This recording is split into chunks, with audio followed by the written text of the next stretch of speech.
നമ്മൾ ഒരുപാട് നാളായി മാരുതിയുടെ ഇലക്ട്രിക് വണ്ടിയെ കാത്തിരിക്കുകയല്ലേ. ഇതാ നിങ്ങളുടെ മുന്നിൽ എത്തിയിരിക്കുന്നത് ഈ വിറ്റാരയാണ്. Welcome back my YouTube channel. നമ്മുടെ മുന്നിൽ കാണുന്ന ഈ വിറ്റാര 61 വാൾട്ടിന്റെയാണ്. 61 വാൾട്ടിന്റെ ഈ വിറ്റാര തന്നെ 440 കിലോമീറ്റർ തൊട്ട് 540 കിലോമീറ്റർ വരെയാണ് നമുക്ക് റേഞ്ച് കിട്ടുന്നത്. പവർ വരുന്നത് 142 ടു 172 BHP. ബാറ്ററിയുടെ ചാർജിങ് ടൈമുമായിട്ട് AC വോൾട്ടേജ് ആണെങ്കിൽ 9 മണിക്കൂറാണ് ആവുന്നത്. സാധാരണയായി മാരുതിയുടെ വാഹനങ്ങളിൽ എല്ലാം ഏറെക്കുറെയൊക്കെ ഒരുപോലെയാണ്. എന്നാൽ ഈ വിറ്റാരയിലോട്ട് വന്നപ്പോൾ അതെല്ലാം കമ്പനി പുതിയ രീതിയിലുള്ള ഒരു മോഡലിലാണ് അവതരിപ്പിച്ചത്. ഉദാഹരണത്തിന് ഫോഗ് ലാമ്പ് ആയാലും കൂടുതലായും ഇന്ത്യയിലാണ് വ്യത്യാസങ്ങൾ ഉണ്ടായിട്ടുള്ളത്.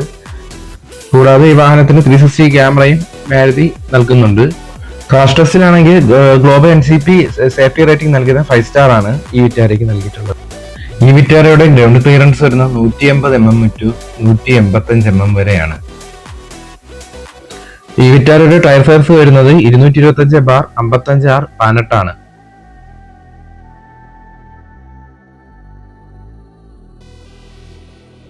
ഡിക്കിയുടെ ഓപ്പൺ സ്വിച്ച് താഴ്ഭാഗത്തായിട്ടാണ് നൽകിയിട്ടുള്ളത്. നമ്പർ പ്ലേറ്റിന്റെ തൊട്ട് മുകളിലായിട്ട്. ഓപ്പൺ ചെയ്യുമ്പോൾ തന്നെ വണ്ടി ചാർജ് ചെയ്യാനുള്ള കേബിളും അതിന്റെ കാര്യങ്ങളെല്ലാം കാണാം. ഇതിന്റെ ബൂട്ട് സ്പേസ് വരുന്നത് 310 ലിറ്റേഴ്സ് ആണ്.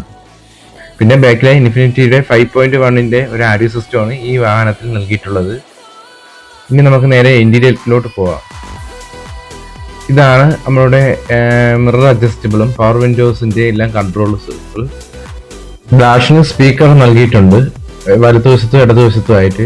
പിന്നെ വൈഡ് ആയിട്ടുള്ള ഒരു ഇൻഫോർമെന്റ് സിസ്റ്റമാണ് നൽകിയിട്ടുള്ളത്.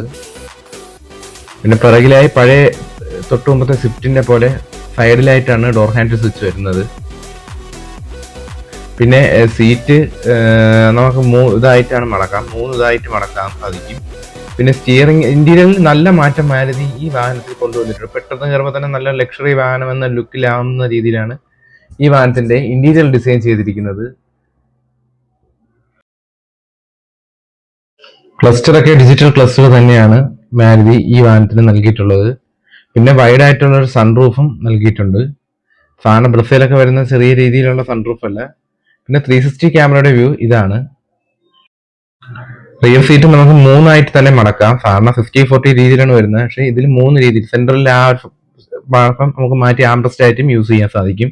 ആ ഒരു വീഡിയോ ഞാൻ കാണിച്ചതാണ്. ഇതുപോലെ തന്നെ അതിൽ ഒരു കപ്പ് ഹോൾഡർ അവർ നൽകിയിട്ടുണ്ട്. AC വെന്റ്സിനെ പറ്റി പറയുകയാണെങ്കിൽ ഒരു പ്രത്യേക രീതിയിലുള്ള മോഡലിലാണ് അവർ കൊണ്ടുവന്നിരിക്കുന്നത്. ഇതാണ് റിവേഴ്സ് പാർക്കിംഗ് സെൻസേഴ്സ്, വൈഡ് ആയിട്ടുള്ള ഒരു ടെയിൽ ലാമ്പ്.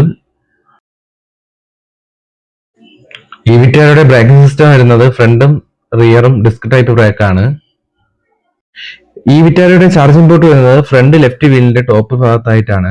സാധാരണ വാഹനങ്ങളിൽ ടാറ്റയുടെ വാഹനങ്ങളിലൊക്കെ പുറകുവശത്തായിട്ടാണ് നൽകിയിട്ടുള്ളത്.